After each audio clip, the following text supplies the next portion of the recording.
Bismillahirrahmanirrahim. Assalamualaikum warahmatullahi wabarakatuh. Penonton di rumah, muslimin muslimat yang dirahmati Allah, alhamdulillah sekali lagi kita memanjatkan syukur kepada Allah Subhanahu wa taala. Pada malam ini kita dapat bertemu dalam kuliah konsep kesihatan ataupun konsep halal dan thayyibah, episod yang ke-5 tadi. Maka pada malam ini insya-Allah kita akan ambil tajuk yang baru setelah kita mengambil konsep gaya hidup sihat Nabi sallallahu alaihi wasallam. Maka mudah-mudahan kita semua dalam keadaan sihat wal afiah. Marilah sama-sama kita membaca surah Al-Fatihah untuk meruqyah diri kita sendiri. Al-Fatihah. A'udzu billahi minasyaitonir rajim. Bismillahirrahmanirrahim. Alhamdulillahi rabbil alamin. Arrahmanir rahim. Maliki yaumiddin. Iyyaka na'budu wa iyyaka nasta'in. Ihdinas siratal mustaqim. Siratal ladzina an'amta 'alaihim ghairil maghdubi 'alaihim waladdallin. Amin. Alhamdulillah. Kita bersyukur kepada Allah Subhanahu wa taala. Pada malam ini sekali lagi kita diketemukan oleh Allah SWT dengan nikmat sihat dan begitu juga masa lapang. Ketahuilah bahawa manusia perlu mengambil berat mengenai setiap makanan. Makanan adalah salah satu sumber asas dalam kehidupan. Setiap manusia yang bernyawa pasti memerlukan makanan untuk terus hidup. Kini masyarakat telah mula mengambil berat mengenai setiap makanan yang diambil untuk memastikan tubuh badan mereka itu terhindar dari segala penyakit. Sebagaimana pedoman Nabi SAW terhadap program diet adalah sebagai gaya hidup sihat. Cara yang paling efektif dalam mencegah penyakit menurut Islam adalah berdiet ataupun diet sihat. Nabi SAW bersabda dalam hadis yang bermaksud al-batnu ataupun perut itu adalah sumber segala macam penyakit. Maka program diet adalah sumber segala kesihatan. Ini dalam jurnal di Open Nutraceutical tahun 2000, di Open Nutraceutical Journal 2010. Seterusnya, Imam Al-Ghazali rahimahullah menceritakan mengenai pandangan seorang wali Allah, Suhail rahimahullah, berkata, apabila seorang itu makan makanan yang haram, anggota badannya enggan untuk mengikut pemikirannya, mana akan berlaku percanggahan antara badannya dengan pemikirannya. Menurut Imam Al-Ghazali rahimahullah, tiada jalan lain untuk menemui Allah Subhanahu wa taala dengan sejahtera dan selamat, melainkan dengan dua perkara, yakni ilmu pengetahuan dan amal perbuatan yang baik. Tidak mungkin mereka dapat mengekalkan ilmu dan amal kecuali dengan kesihatan tubuh badan. Maka antara pandangan-pandangan Imam Al-Ghazali rahimahullah berulang-ulang ialah makanan yang halal dan thayyiban akan memberi kekuatan dorongan untuk beribadah, kata beliau. Makanan yang halal dan thayyiban akan memberi kekuatan dan dorongan untuk terus beribadah, manakala makanan yang haram akan menjadi penghalang hijab dari melakukan ta'ah. Al-Imam Al-Ghazali berpesan dalam soal penjagaan makanan anak-anak dengan katanya, hendaklah dijaga makan minum anak-anak kamu itu yang sesuai dengan fitrah. Tidak mengapa jika makanan itu kurang enak asalkan ia halal dan thayyibah. Maka dari itu pandangan Imam Al-Ghazali mengenai penjagaan makanan Kalau kita lihat pada hari ini, kegairahan manusia memilih makanan yang berkualiti untuk kesihatan badan mereka. Ramai yang terlepas pandang akan perkataan atau berkaitan dengan makan yang diambil dalam pembentukan rohani mereka. Mereka tidak sedar bahawa pemakanan itu bukan hanya membentuk jasad yang fizikal sahaja, bahkan ia juga membentuk rohani mereka. Maka itu makanlah yang halalan tayyibah, sebagaimana firman Allah Subhanahu wa taala di dalam surah Al-Baqarah ayat 168 yang berbunyi, A'udzu billahi minasyaitonir rajim. Ya ayuhan nas, kulu mimma fil ardi halalan tayyiban wa la tattabi'u khutuwatis syaitan innahu lakum aduwwun mubin. Sadaqallahul azim.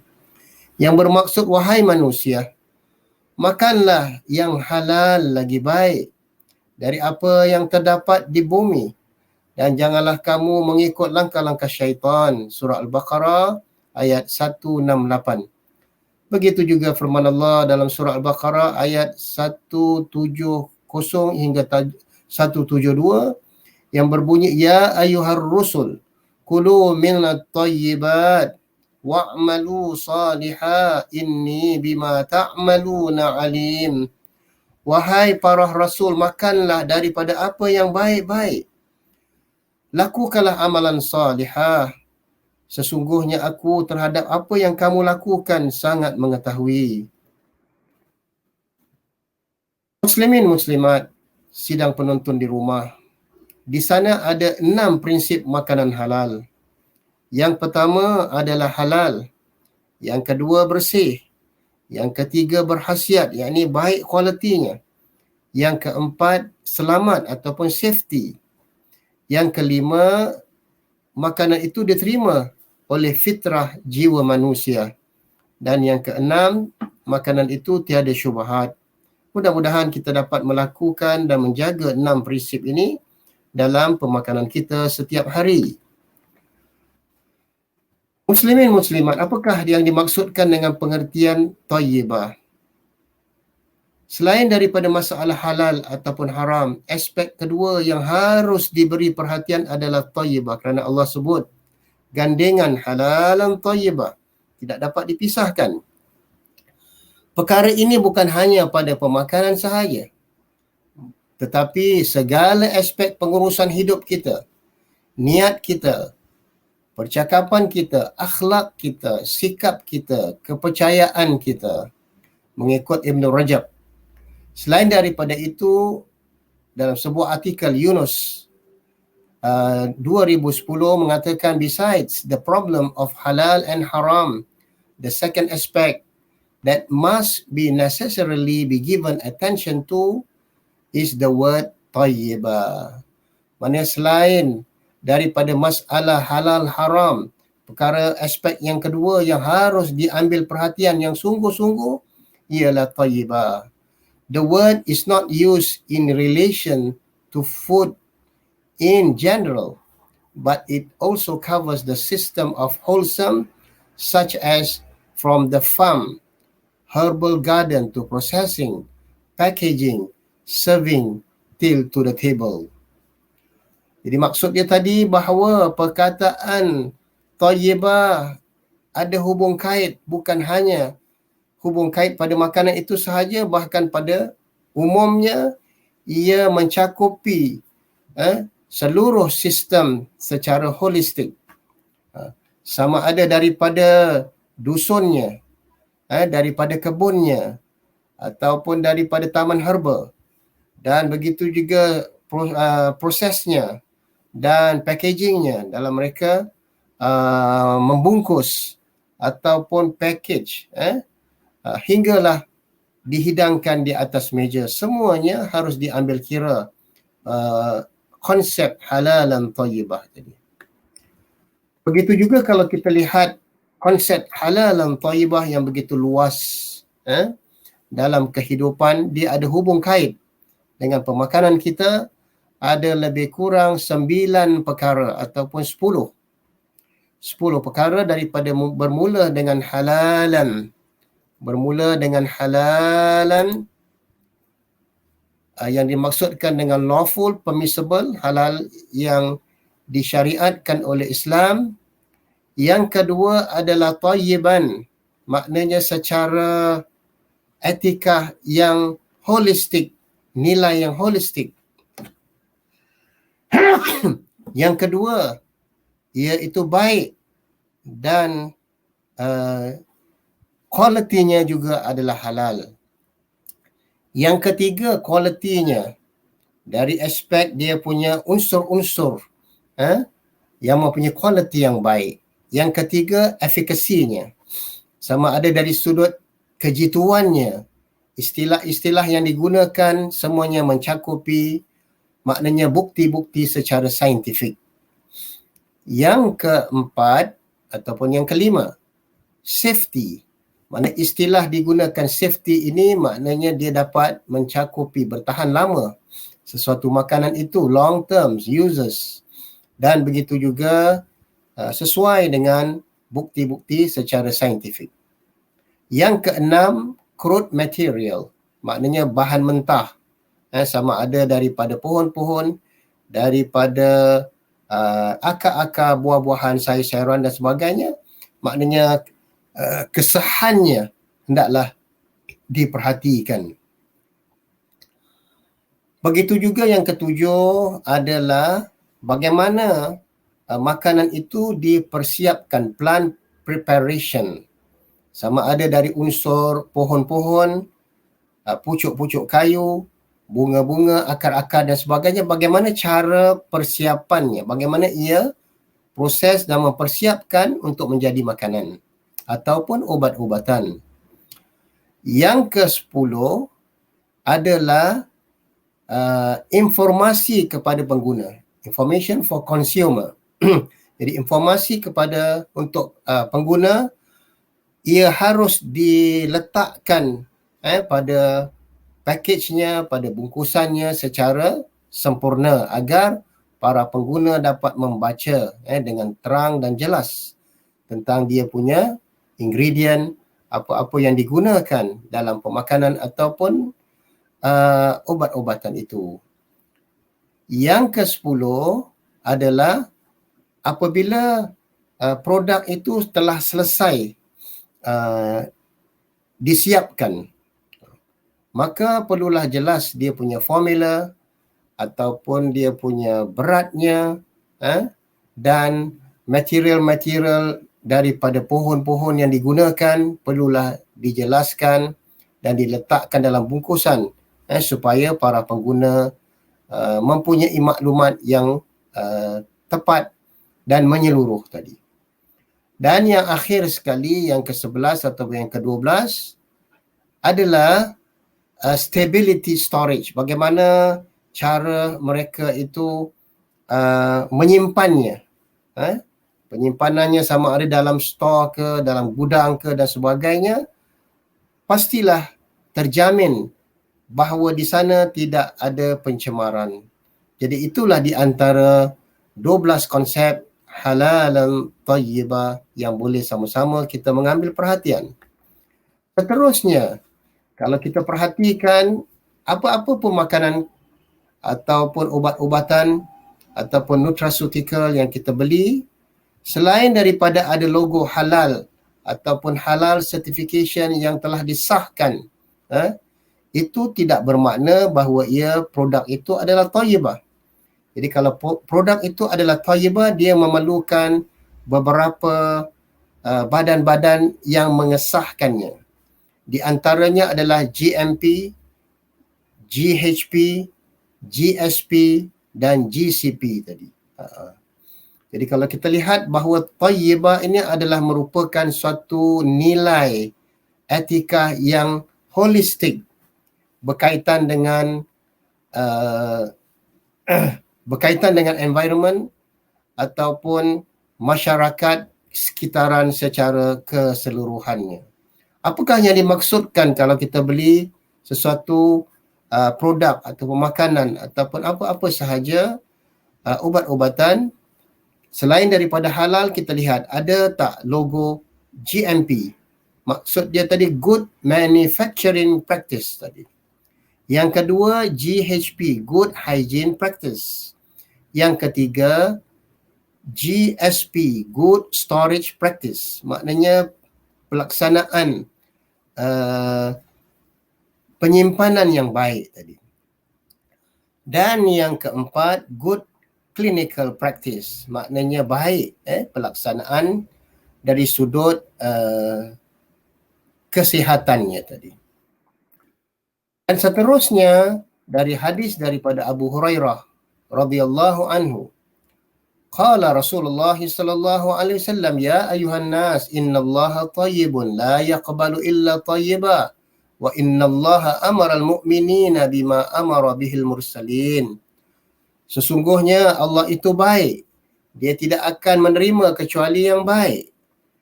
Dan Allah telah memerintahkan kepada orang-orang beriman sebagaimana dia telah memerintahkan pada para rasul. Seterusnya,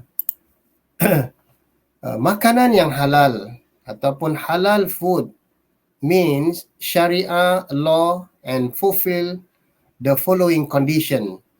Jadi kalau kita lihat Malaysian standard, dia ada beberapa, lebih kurang ada 8 yang dikatakan MS 1500-2009. Yang pertama, dia katakan bahawa halal food means food and beverage, makanan dan minuman. Ingredientnya, maknanya bahan-bahannya, pastikan bahawa bahan-bahannya adalah dibenarkan di bawah undang-undang syariah yang memenuhi standard MS 1500-2009. Yang kedua, makanan ataupun apa-apa sahaja obat-obatan itu tidak mengandungi bahan-bahan daripada binatang yang tidak halal ataupun sumber yang tidak halal ataupun tidak disembelih mengikut undang-undang syariah.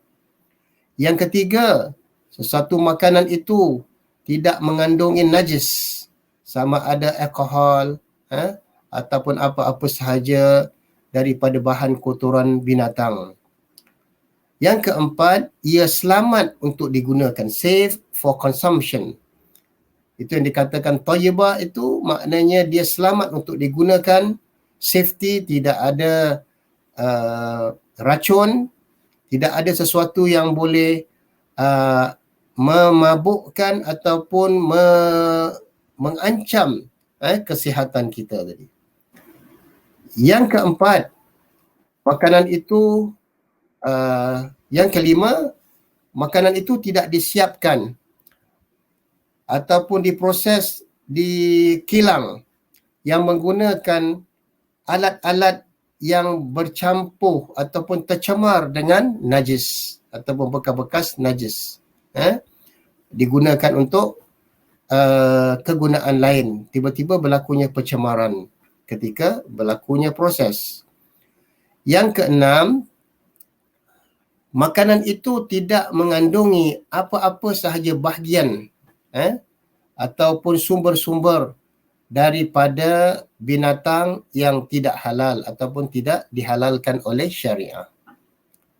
Yang keenam, ketika makanan itu disiapkan during the food preparation atau processing, ketika dia itu disiapkan, diproseskan, diadunkan ataupun dibungkus ataupun disimpan di dalam store ataupun apa-apa saja tempat-tempat yang selamat ataupun ketika dia diagihkan untuk diagihkan ke kedai-kedai ataupun supermarket ataupun sebagainya. Maknanya seluruh proses itu perlu diambil kira daripada start, daripada mulai bahan mentahnya dan ketika prosesnya, cara mereka menanganinya, cara mereka membungkusnya, mereka menyimpan sehinggalah perhantarannya tadi. Seterusnya, muslimin muslimat, hadirin hadirat, mengikut MS 1500-2009 ataupun dipanggil Malaysia Halal Standard, Yang ketujuh, ketika yang akhir sekali, makanan itu mestilah dipisahkan. Haruslah dipisahkan daripada makanan-makanan lain yang tidak memenuhi standard ataupun piawaian mulai daripada 1, 2, 3, 4, 5, 6 tadi, dan begitu juga tidak berlakunya pencemaran najis sebagaimana mengikut undang-undang syariah.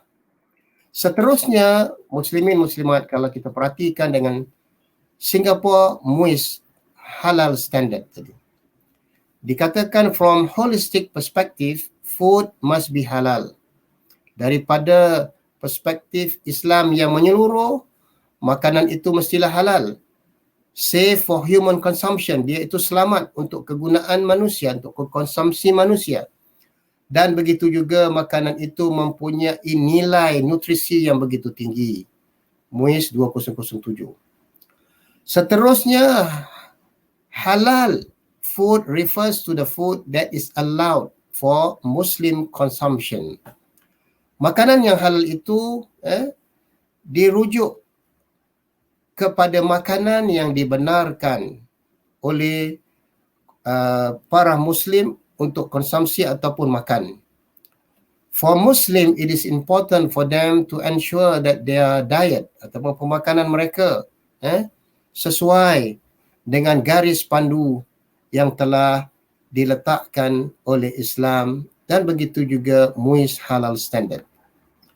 Dikatakan dalam MUIS halal standard, the halalness of a food is generally determined by two factors, internal and external factors. Bahawa kehalalan makanan itu secara umumnya ditentukan oleh dua faktor. Satunya faktor dalaman, yang kedua faktor luaran. Internal factor refers to the constituents or ingredients of the food, while external factor refers to the manner at which the food is handled and processed. Adapun faktor dalaman, dia dirujuk mengikut bahan-bahan ataupun ingredient makanan itu yang digunakan ataupun yang dicampur di dalam makanan itu. Adapun faktor luaran, ia merujuk kepada cara bagaimana makanan itu ditangani dan diproses hinggalah kepada cara mereka membuat packaging tadi. Yang kedua, a food is deemed halal if the ingredients used are from halal sources. Makanan itu ditentukan kehalalannya sekiranya bahan-bahannya, sumber-sumbernya yang digunakan daripada sumber-sumber halal. In this case, the source of the ingredients as well as the manner at which the ingredients are being processed and handled played an important role in determining the halalness of the end product. Begitu juga caranya mengikut adat ataupun ingredient, yang mana bahan-bahan yang digunakan ketika memproses makanan itu ataupun ketika ia menangani makanan itu dalam proses, merupakan perkara yang sangat penting ataupun peranan yang sangat penting dalam menentukan kehalalan sesuatu produk pada akhirnya tadi, ataupun dipanggil produk yang terakhir. Jadi begitulah kalau kita lihat, kita bukan hanya melihat makanan itu ada logo halal sahaja, bahkan juga kita harus mengambil kira tentang thayyiban, sebagaimana firman Allah Subhanahu wa taala, ya ayuhan nas kulu mimma fil ardi halalan thayyiba wa la tattabi'u khutuwatis syaitan innahu lakum aduwwun mubin. Wahai manusia, makanlah yang halal lagi baik dari apa yang terdapat di bumi, dan janganlah kamu mengikut langkah-langkah syaitan. Surah Al-Baqarah ayat 168. Maka seterusnya kalau kita lihat dalam pemakanan kita ataupun bahan-bahan seperti nutraceutical, suplemen ataupun vitamin yang kita makan, kita haruslah memerhatikan satu istilah dia panggil gelatin tadi. Apa yang dimaksudkan dengan gelatin? Maka gelatin itu muslimin muslimat, dia dikatakan diperolehi dari sumber bovine. Bovine ini sama ada dagingnya, kulitnya, tulangnya, bahawa binatang ternakan itu halal dan disembelih mengikut undang-undang syariah daripada factory kilang yang mengeluarkan halal gelatin sahaja, bukan bercampur aduk ataupun berlakunya pencemaran. Jadi kalau kita lihat dalam keadaan dunia, produk gelatin dunia berdasarkan kepada bahan mentah mengikut pasaran data pasaran 2007, bahawa bahan-bahan yang terdapat daripada kulit babi ataupun khinzir 149,800. Begitu juga daripada bovine, daripada kulit-kulit binatang ternak sama ada kambing, lembu ataupun sebagainya, lebih kurang 90,000 tadi. 90,000 tan yang mereka proses untuk membuat pemakanan yang kita makan setiap hari.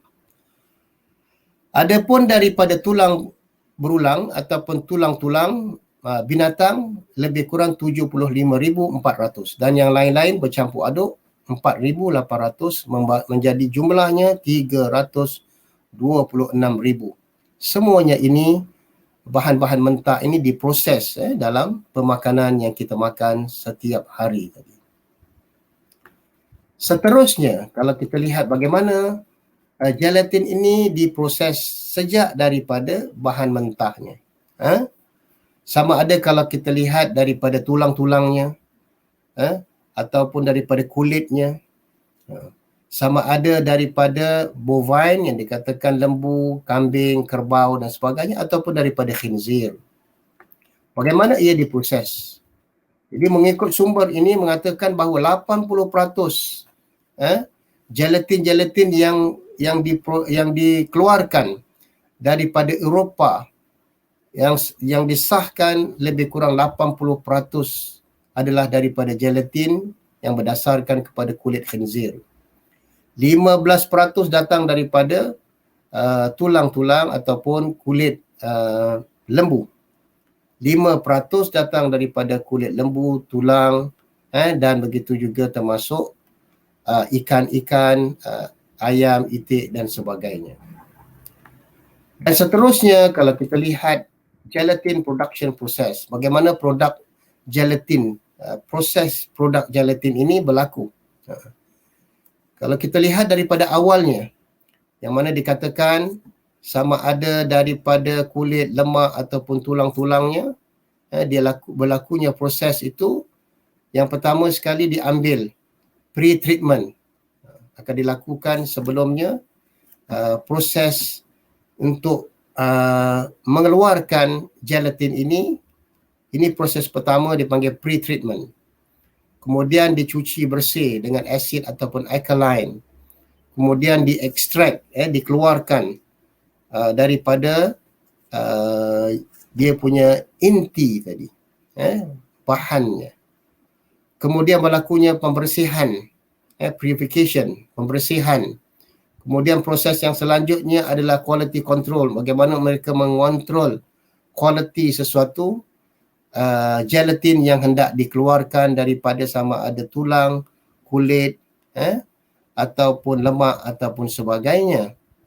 Kemudian itu barulah berlakunya sterilization, makna proses pembersihan, mematikan kuman. Kemudian itu barulah proses pengeringan, akan berlakunya drying, dipanggil proses pengeringan, barulah akan akhirnya, produk akhirnya adalah gelatin. Maka di sinilah kita kena berhati-hati memastikan apakah sumber gelatin yang sebenarnya. Sedangkan setiap hari muslimin muslimat, gelatin diguna di mana-mana sahaja kerana keunikannya dan dia punya sifat-sifat, karakteristik. Gelatin boleh terdapat pada segala produk jenis makanan, sama ada sabun, ubat-ubatan, dan kita punya personal care yang kita gunakan setiap hari, sama ada ubat gigi, shampoo, shower gel dan sebagainya. Jadi kalau kita lihat di dunia barat, sejak daripada kurun yang ke-12 telah menggunakan gelatin secara berleluasa tadi.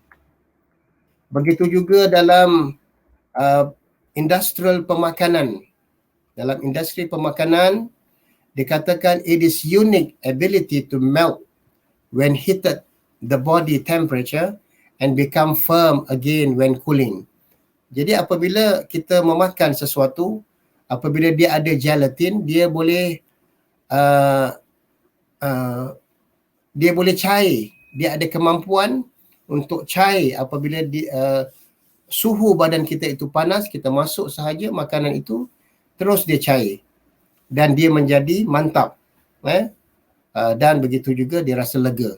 Sama juga apabila kita makan ubat, kadang-kala ada ubat itu pahit, tapi apabila dia taruh dalam kapsul, ataupun dia panggil sugar coated gelatin ataupun soft gel dan sebagainya, jadi mudah untuk ditelan dan kita proses masuk ke dalam tekak dan makan perut kita. Maka daripada itu kita hendaklah memastikan segala macam jenis susuan, sama ada yogurt ataupun yang ringan ataupun yang solid, produk-produk susu yang setiap hari kita gunakan. Walaupun ia memberi kelegaan dalam mulut kita, sama ada gummies, candies, marshmallow dan sebagainya, yang sangat disukai oleh anak-anak kita. Jadi marilah kita lihat apakah kegunaan gelatin dalam industri pemakanan tadi. Sama ada kalau kita lihat jelly dessert,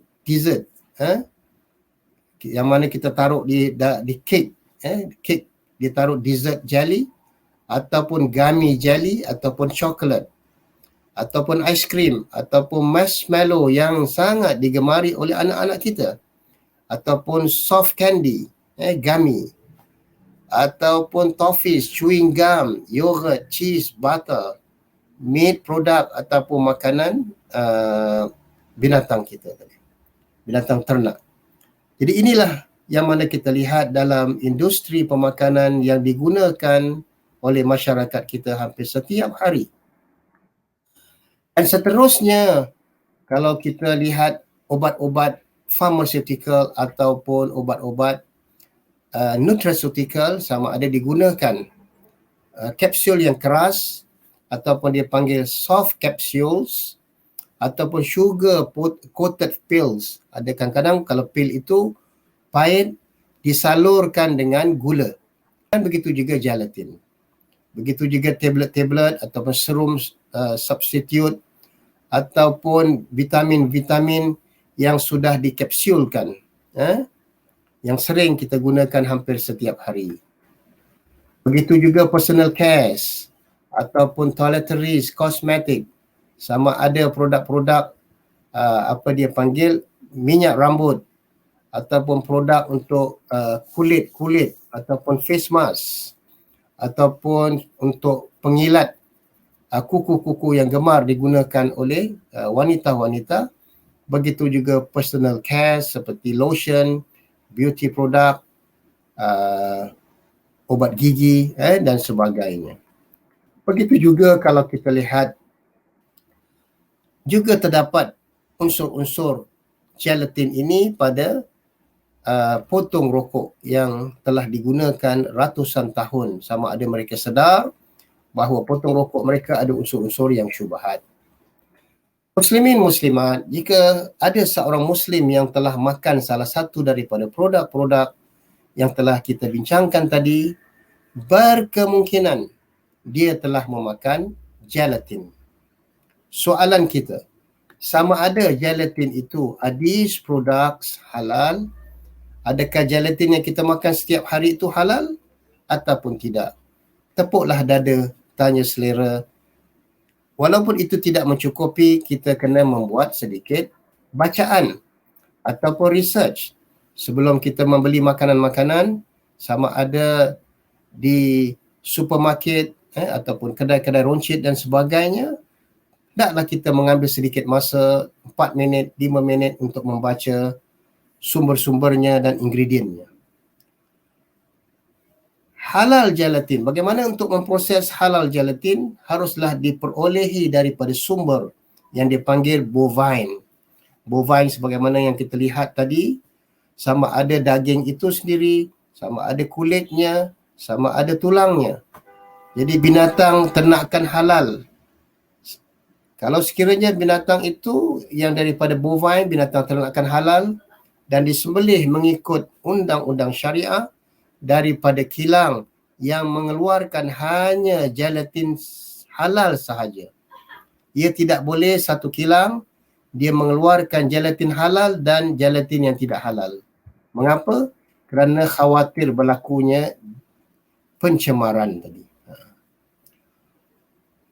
Apakah yang dimaksudkan dengan gelatin daripada sumber-sumber binatang?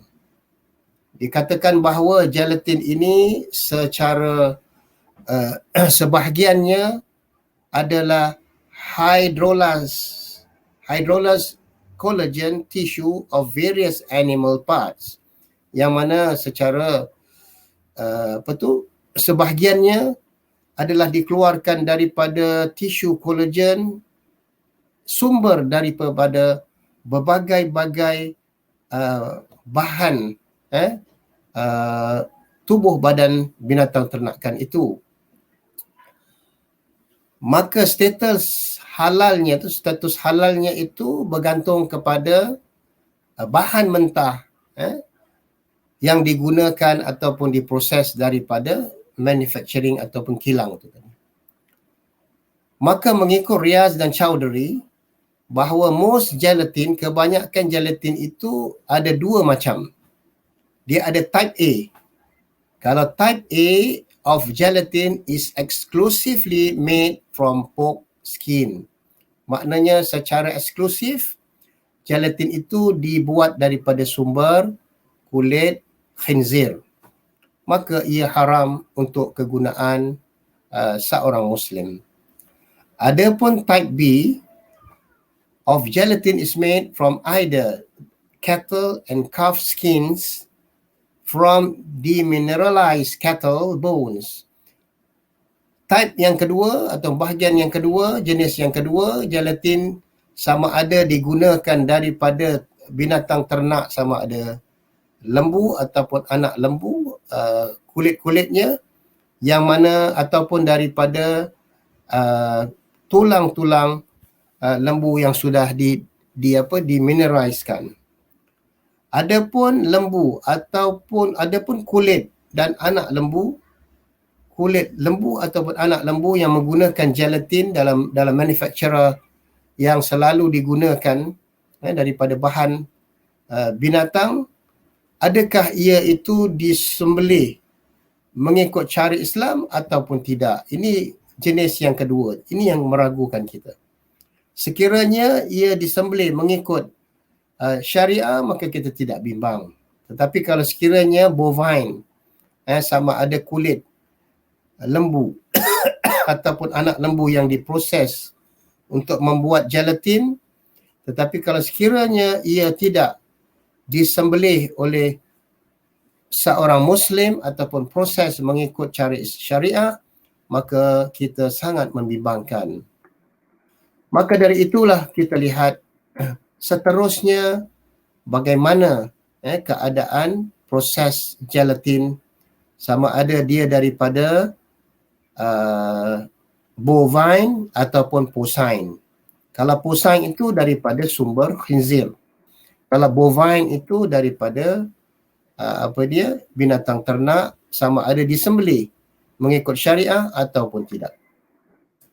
Seterusnya, apakah yang dimaksudkan dengan collagen yang diproses buat macam-macam pemakanan dan produk-produk dalam industri pemakanan?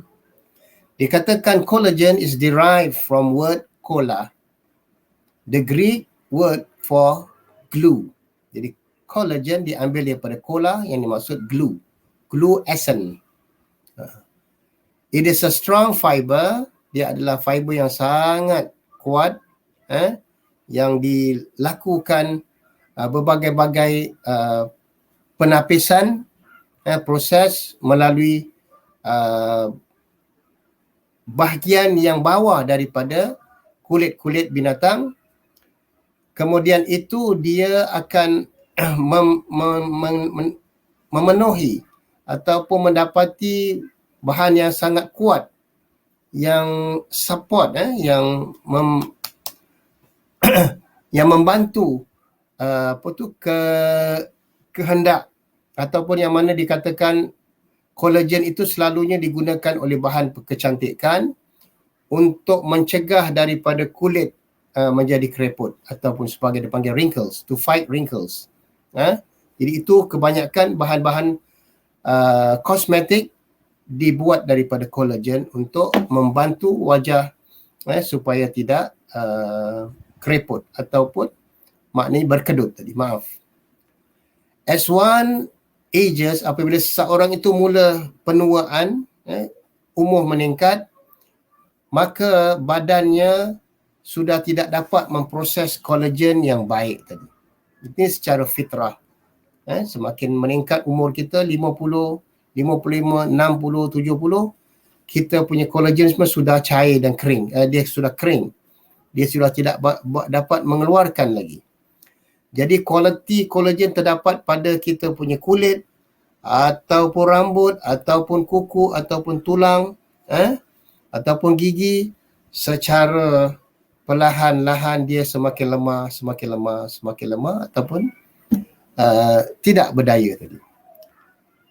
Maka daripada itu fiber-fiber collagens yang hilang daripada tubuh badan kita ataupun kulit-kulit kita semakin rigid tadi. Marilah kita sama-sama melihat bagaimana proses untuk mengeluarkan halal collagen. Di sana ada 4 konsep menurut Halal Gel. Yang pertama, konsep yang pertama menurut Halal Gel, sebuah syarikat yang besar di Malaysia. Dia katakan nombor 1, the factory produce gelatin sauce from hides and bones of any animal. Maknanya factory yang mengeluarkan gelatin itu sumbernya sama ada daripada kulit, daripada tulang berulang, daripada apa jenis makanan.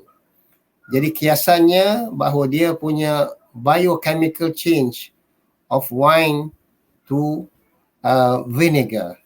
Jadi yang ada mengatakan bahawa apabila proses bagaimana orang membuat cuka itu, dia akan hilang dia punya inti dia tadi. Jadi ini yang pertama. Kilang yang mengeluarkan gelatin yang mana sama ada sumbernya daripada kulit ataupun tulang, daripada apa jenis binatang, sama ada khinzir, lembu, kambing dan sebagainya. Ini kilang yang pertama.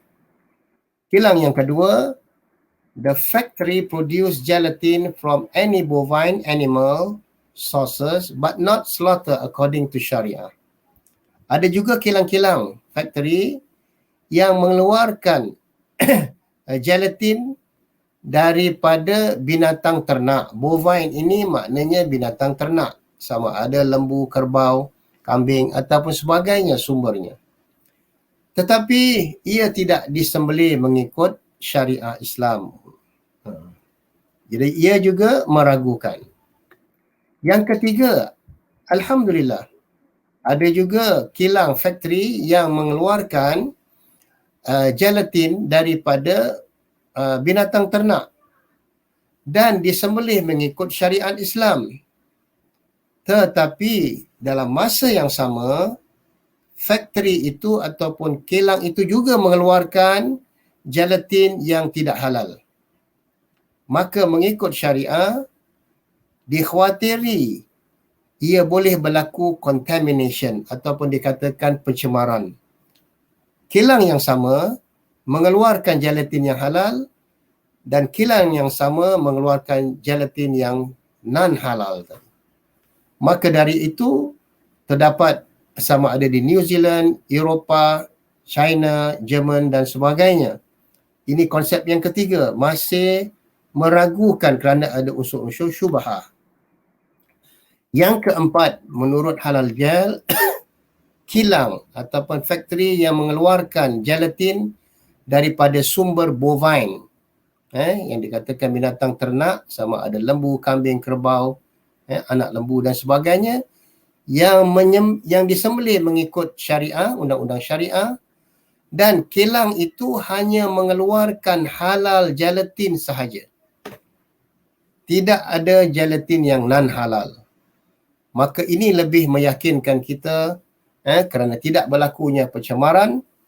Dan sekarang ini kalau kita lihat sejak daripada tahun 2000, sudah wujud beberapa kilang yang mengeluarkan gelatin halal ataupun kapsul halal daripada pengusaha Muslim, Alhamdulillah, sama ada daripada Halal Gel ataupun CCM, Chemical Company Malaysia tadi.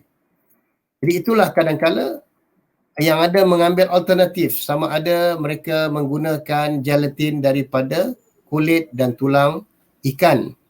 Namun ia terbukti bahawa ia tidak sehebat sebagaimana gelatin ataupun kapsul yang diproses daripada porcine ataupun daripada khinzir, ataupun dikeluarkan ataupun diproses daripada bovine, daripada binatang-binatang ternak, sama ada lembu, anak lembu, kambing dan sebagainya. Maka dari itulah kita lihat bagaimana keadaan proses kapsul makanan, obat-obatan yang kita makan setiap hari. Dia ada 2 plastik yang dicantumkan, itu dia makan kapsul. Jadi kalau kita lihat pada akhir ini, bagaimana mereka dapat memproses lebih kurang 40 juta, 50 juta atau 40 ribu, 50 ribu dalam 1 jam mereka dapat keluarkan kapsul-kapsul ini. Jadi maka itu kita telah berakhir dalam perbincangan kita bahawa apa pun kita makan setiap hari, hendaklah kita memastikan bahawa ia tercantum di dalam proses al-halalan tayyibah, sebagaimana daripada awal lagi kita ambil pesanan Allah Subhanahu wa taala di dalam surah Al-Baqarah ayat 168, ya ayuhan nas kulu mimma fil ardi halalan tayyiba wa la tattabi'u khutuwatis syaitan. Wahai manusia, makanlah yang halal lagi baik daripada apa yang terdapat di bumi, dan janganlah kamu mengikut wa la tattabi'u khutuwatis syaitan. Jangan kamu mengikut langkah-langkah syaitan, surah Baqarah ayat 168. Dan sebagaimana yang dijelaskan bahawa 6 prinsip makanan halal ataupun obatan-obatan halal.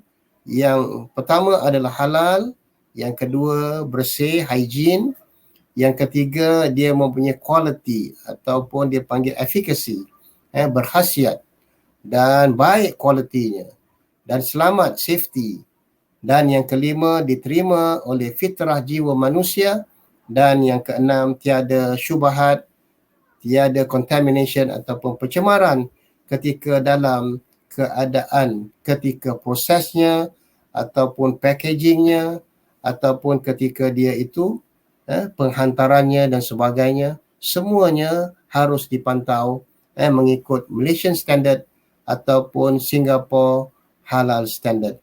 Jadi dengan itu marilah sama-sama kita bersyukur kepada Allah SWT. Kita pesan memesan anak-anak kita, saudara-saudara kita, teman-teman kita, memastikan bahawa mereka senantiasa mengambil sedikit masa untuk membuat bacaan ataupun kajian sebelum mereka membeli sesuatu produk makanan ataupun obat-obatan. Wallahu a'lam bisawab. Aqulu qawli hadha wa astaghfirullah li wa lakum wa li jami' muslimin. Wassalamualaikum warahmatullahi wabarakatuh.